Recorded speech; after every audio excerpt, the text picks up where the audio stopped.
1980s, when I first got chickens, I didn't know anything about it. You know, it was one day my little daughter, who was about 5, said, "Oh, Mommy, let's get some chicks." And so I said, "Okay, honey."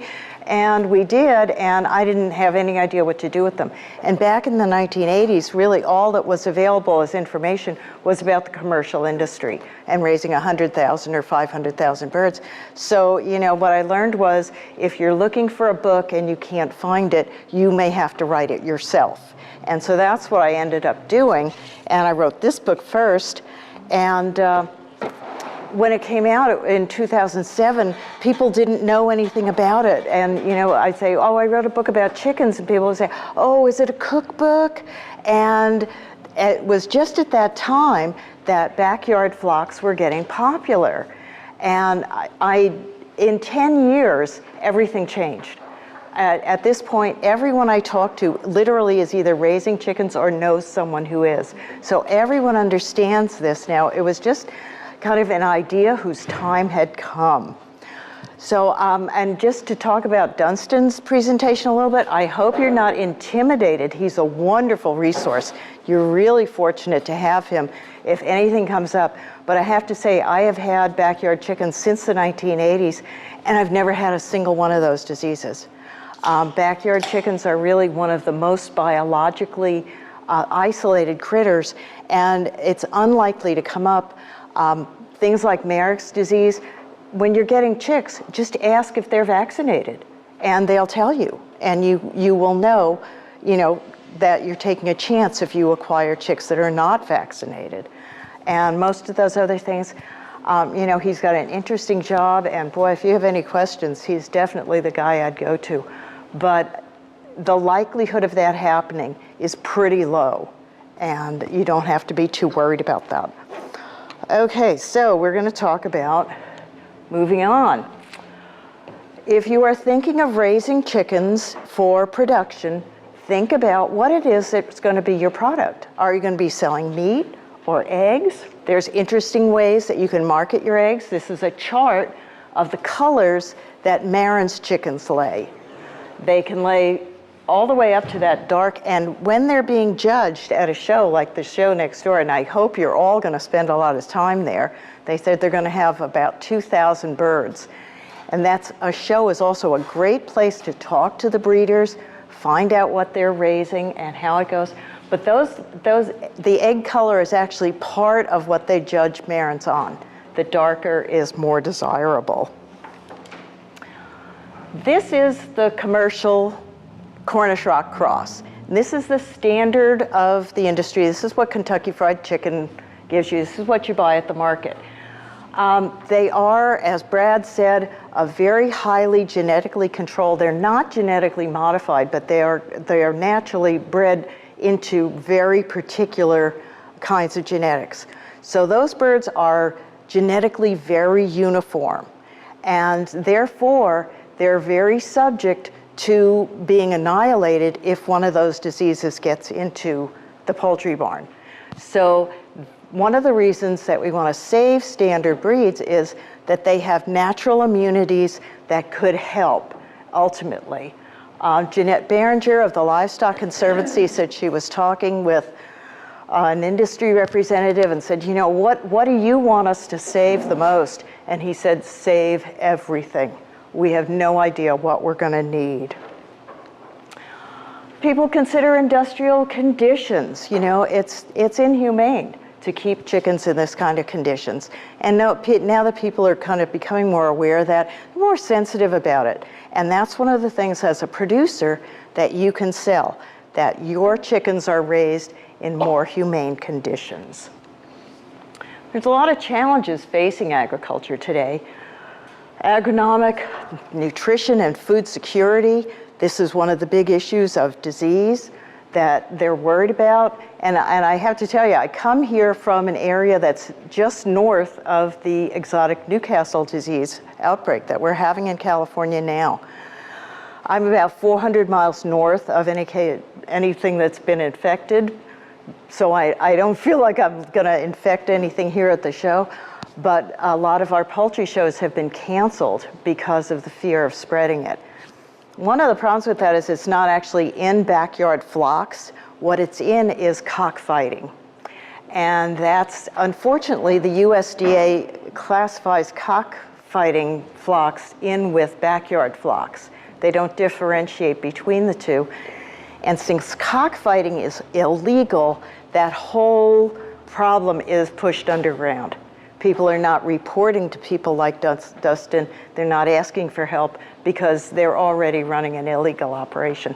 So it's a complicated problem out in California, and you know, this is, I was really happy to hear Dustin say that his immediate response to illness is not to depopulate your flock, which means to kill everything you've got. His response is to try to work with people, and because the other problem when the only solution is depopulating the flock, people don't report. And then the disease just goes underground and it becomes more of a problem. How to stand out. This is a mixed flock. I think it's from Frank Reese's farm, but it might be from Ryan Carey's, who's going to be here later this afternoon talking about it. He's got a whole bunch of different kinds. He's got some barred rocks there, and probably New Hampshires and White Rocks. Look at what you're selling to the public. Look at what the niche you're trying to find for your products, and think about all the different ways you have strengths. What are you offering? One of the things people want to do when they're buying a specialty product, which is what you're going to be selling, is what's the story? You need to tell people your story so that they can tell their story. I'm sure you've heard this. If someone gives you some eggs at the office, you say, oh, well, my chickens, I have all Rhode Island Reds or whatever they are, and tell a little bit about them. And that's part of the fun, and that's part of what makes it worthwhile. Standard breeds, that's what I'm really here to talk about today. This is a Buckeye. That's one of the first, it's the only breed that is credited to a woman, Nellie Metcalf. And the Buckeye is, of course, the state of Ohio. It's also the Buckeye nut, and that's kind of where they got their name, from that dark red color. There is a definition of a premium breed, of a standard heritage chicken that can be used, and this is worked out with the Livestock Conservancy and Frank Reese, who works with Ryan Carey, who'll be here later. This is an APA standard breed. It must be an APA standard breed and must be from grandparent stock of breeds recognized by the APA prior to the mid-20th century. The genetic line can be traced back multiple generations, so you know where that breed came from. And traits that meet the APA standard of perfection guidelines. This is an APA standard. You're welcome to come up here and take a look at it. It describes all the breeds that are recognized along with illustrations. And this is what judges are using. As you go over to the show, take a look at the judging. They'll be talking about it, and comes with pictures. Pictures are 1,000 words for poultry, but also all those details of the body type, the feathers, all those things are written down. The APA has been around since 1873. It was the first livestock organization. Unlike other livestock like cattle and sheep, there is no breed registry for chickens. So it's kind of loose. This has strengths and weaknesses. It means there's a lot of people out there that we just don't know about, but it also means there's a lot of people out there raising chickens that we may not know about. That's the new standard, is a blue cover. You can purchase this online from the American Poultry Association. I think it's about $25. And it's a beautiful book. If you're going to be raising a flock of standard birds, especially if you plan on showing them or using them as production, you really need to have this. This is the basic reference. Another point of heritage breeds is that they have to be naturally mating. They can't be artificially inseminated. All turkeys, all commercial turkeys, I don't know if you know this, are artificially inseminated. they have such large breasts that they cannot mate naturally. So that's kind of one of those humane issues too. You kind of feel like, maybe I'm not really comfortable with a bird that can't live a normal life that because of the way it's been genetically directed, that it just can't grow in a way that allows it normal behavior.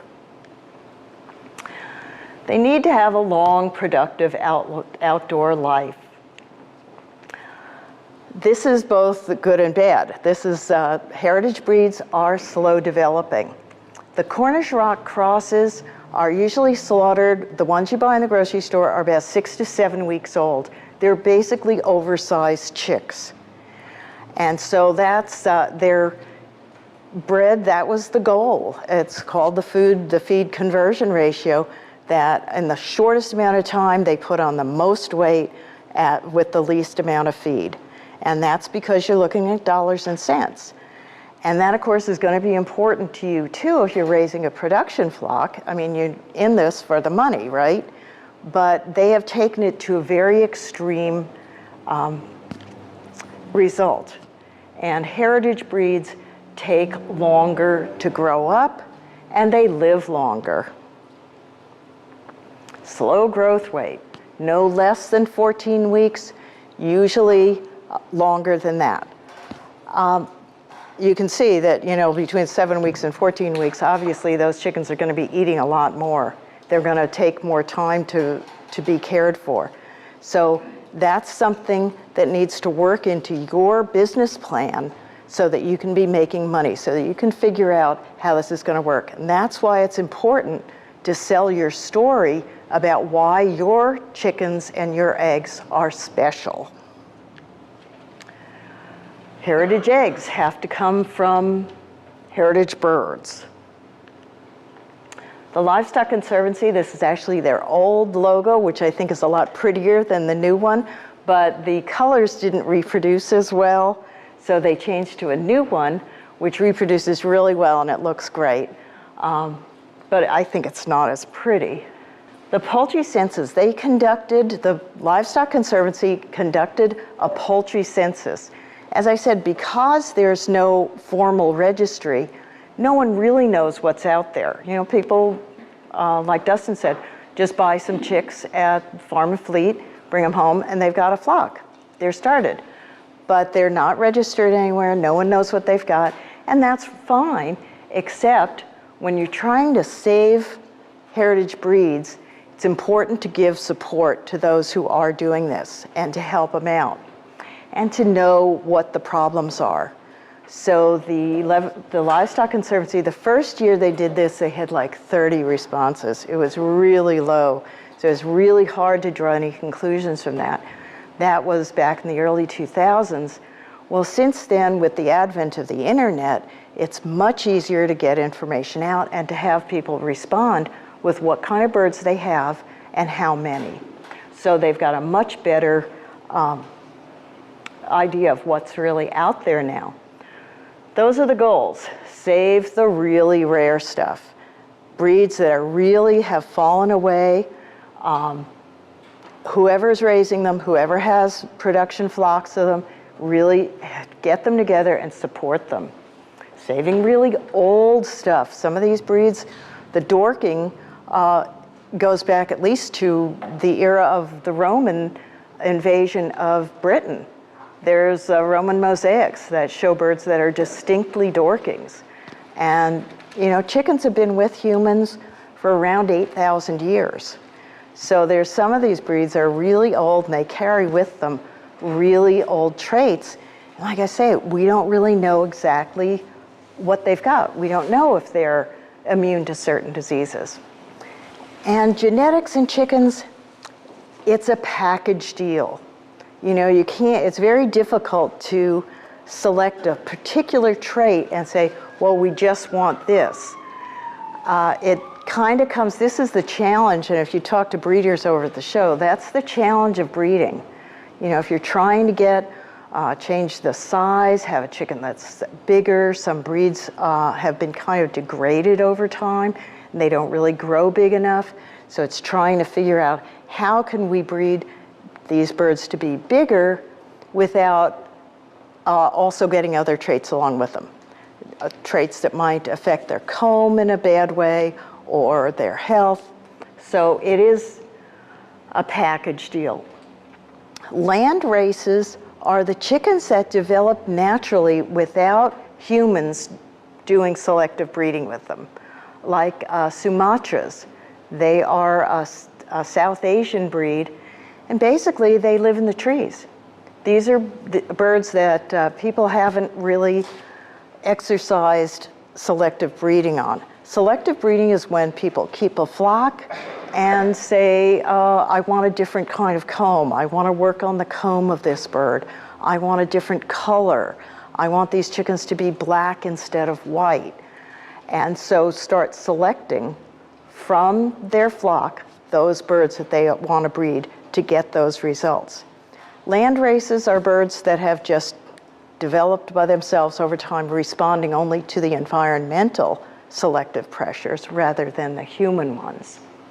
Saving the extreme phenotypes, those are the birds that are most unusual and are least like the birds, you know, you think of a white leghorn. Birds that are less like that, birds that are more interesting. Some of the Asian fighting breeds, some of those that have lost popularity. They may be hard to keep, but those are ones that are really worth saving. Saving non-industrial turkeys, ducks, and geese. That's, you know, like I said, the overwhelming majority of turkeys and ducks are industrial, and they are not very much, they can't manage on their own. Different kinds of, and Frank Reese is actually the expert in those. It's called his poultry ranch, and he does raise a lot of chickens, but he really got started in turkeys, and that's the main love of his life. And then keeping tabs on all of it. And that's what the Livestock Conservancy is doing. The American Poultry Association is also doing that, but the Livestock Conservancy has this as their mission to keep track of all that. We're a small group, but we're all informal educators. As we learn this stuff, we're sharing it with others. And I feel like we're kind of at the beginning of something. You know, like I say, when my first book came out in 2007, that's 11 years ago, things have really changed, but a lot of people still don't understand. So we have to be the ones who help educate them. What's the difference between a standard breed and a hybrid? What's going on here? Why are we doing this? What's the point of it? That's what we're up to. Sell your advantages. This is again from Frank Reese. He had his birds analyzed for nutrition by Kansas State University, and they're much healthier.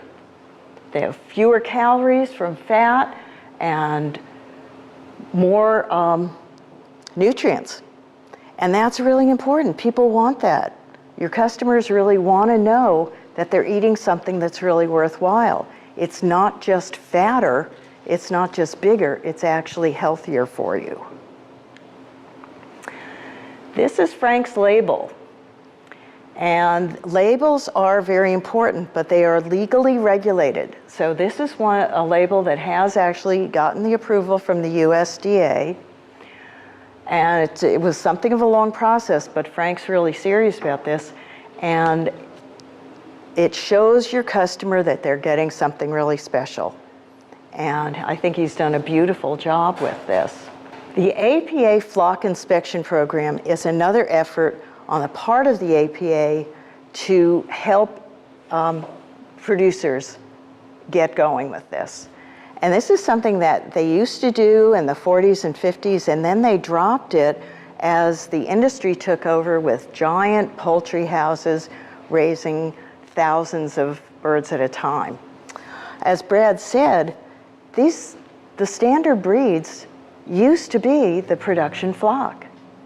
And I've got a bunch of old magazines from the turn of the 20th century with advertising. People would go to poultry shows and then they would win a prize, and they'd use that in their advertising. Say, I have the best leghorns. My Marans have the darkest eggs. I want a prize. Here's my cockerel, a picture in the advertising. We don't do that anymore. We have this industry that has really genetically eliminated differences now. And so the APA has stepped in to start inspecting flocks and giving them the certification that what they've got is actually really what they say it is. This is a certified Rhode Island Red egg. This is a certified Buckeye chicken. And that's another place where you can then charge a premium price. They will send a judge to your farm. This happens to be John Monaco, who's president of the APA right now. He was judging a show. And he will look over the birds. Now, when they judge a flock for certification, they're not looking as particularly at it as they do at a show, because they're looking for the qualities that are going to be important in the meat and egg marketplace, not the qualities that are most important for exhibition. So if there's a little problem with a sprig on the comb, if there's a problem with the color of the feathers, they're not going to call the flock out for that. What they want to see is a healthy flock that has good body type and is laying productively. Here's a judge inspecting the feathers of a Buckeye. They look at every detail, as you'll see if you study the standard. They're looking at everything. Here's another judge who's examining the head. She's got her hand under the body, trying to feel what's going on. How hefty is that body? Is the bones good? This is Chef Josh Rathbun. He's the executive chef at the Sienna Tuscan Steakhouse in Wichita. And he is working with Frank Reese to purchase his products and promote them on his menu. And the menu says, this is chicken from Good Shepherd Turkey Ranch. These are some of the way he presents it. And that, again, gives a premium to the restaurant customer to know that they're getting something really special. Obviously, the flavor on these birds is much better than the flavor on Kentucky Fried Chicken. They've lived longer, they've had a varied diet, they've been able to develop more flavor. Good breeds for backyard flocks. Buckeyes, they're good mothers.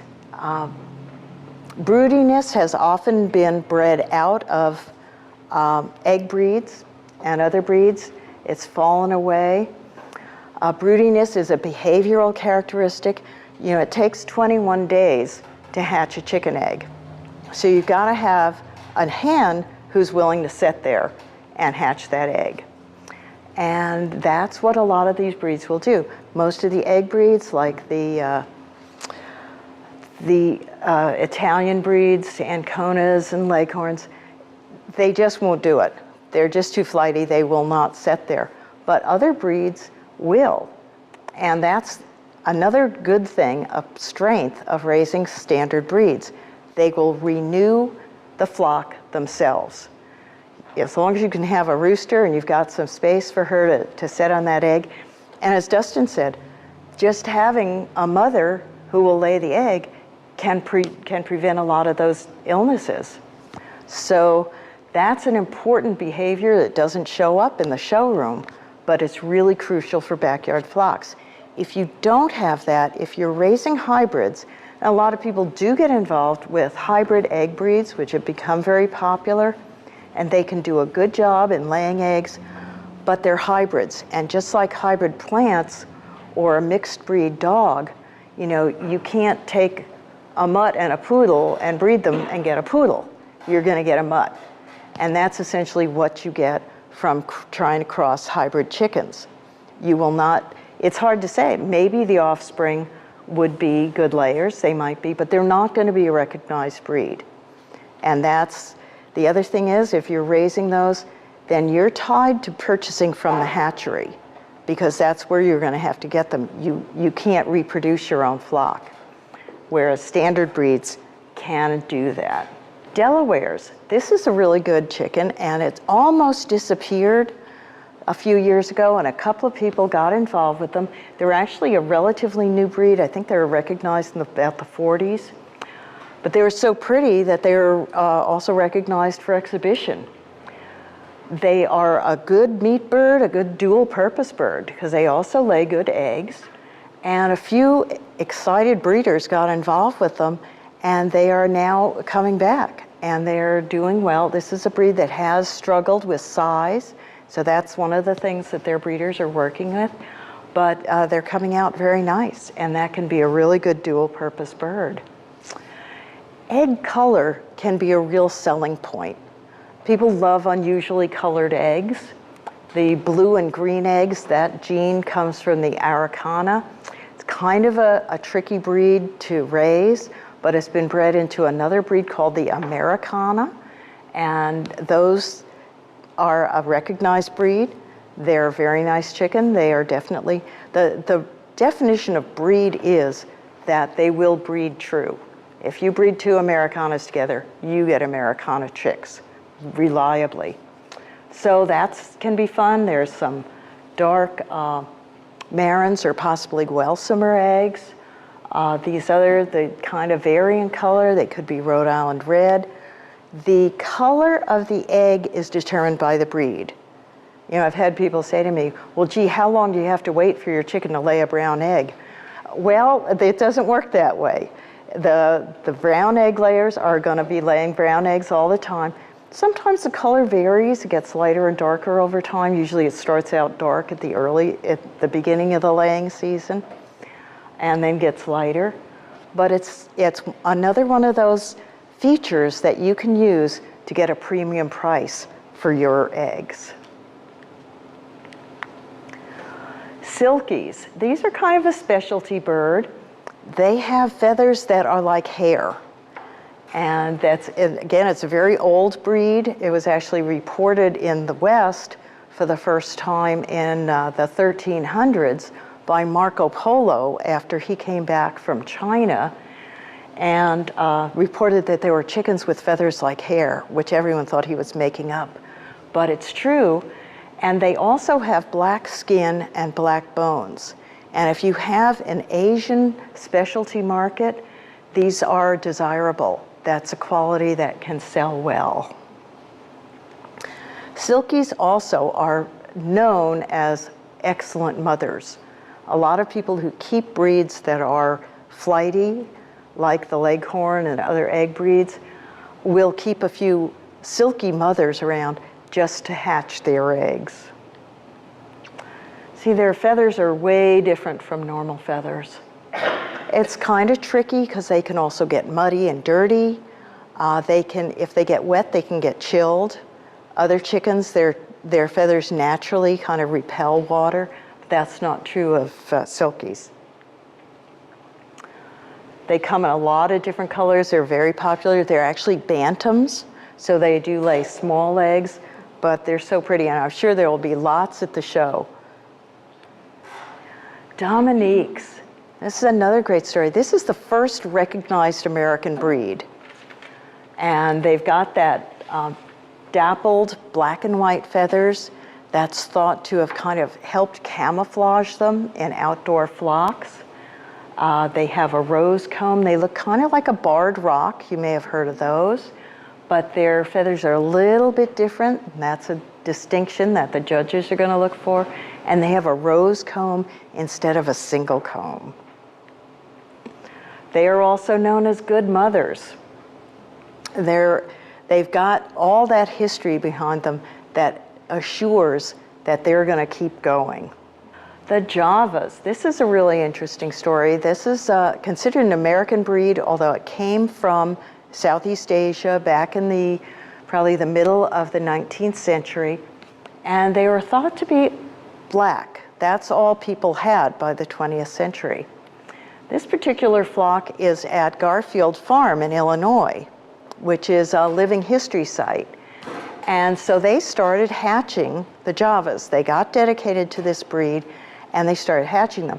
They had a great outlet for a lot of eggs at the Museum of Science and Industry in Chicago, where they used those eggs as part of an exhibit to show how eggs hatched.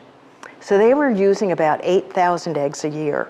This is a lot of eggs to be able to hatch. Most small producers can't hatch that many eggs. And as they were hatching all those eggs, the white variety appeared. All of a sudden, they started hatching some white chickens. So that was really exciting because it was genetic material that they thought was long gone. So they started some separate flocks. Again, this is selective breeding, and that's how it works. And a couple of years later, an Auburn variety turned up. And that was historically significant because that was thought to have been influential in the development of the Rhode Island Red, which is now the industrial variety, is the main brown egg producer for the industry. So that was a really significant discovery, and they are now being raised by a couple of breeders that were involved with Garfield Farm. And this is how one flock actually has been able to really help recover a breed that was almost lost.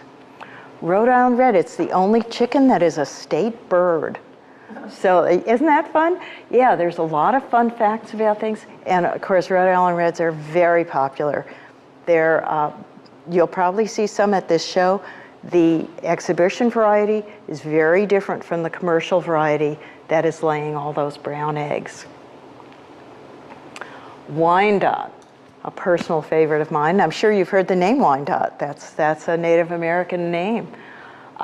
They're very popular, come in a lot of different colors. And these white Wyandottes were actually the inspiration to Robert Frost, who wrote a poem to his favorite chicken. It's called A Blue Ribbon at Amesbury. And he says she's like Mother Eve to him. So that was a lot of fun. And when I discovered that, I just used to read a lot of poetry. And so I wanted to use it in my book. And they were so excited when I called the estate to ask for permission to reproduce it that they let me have it for a very low rate to reproduce, because they knew it was going to reach a whole new audience that this poem had never heard this poem. So that's what I've got. This is a barred rock. You're welcome to look at these books, and I've got some articles here.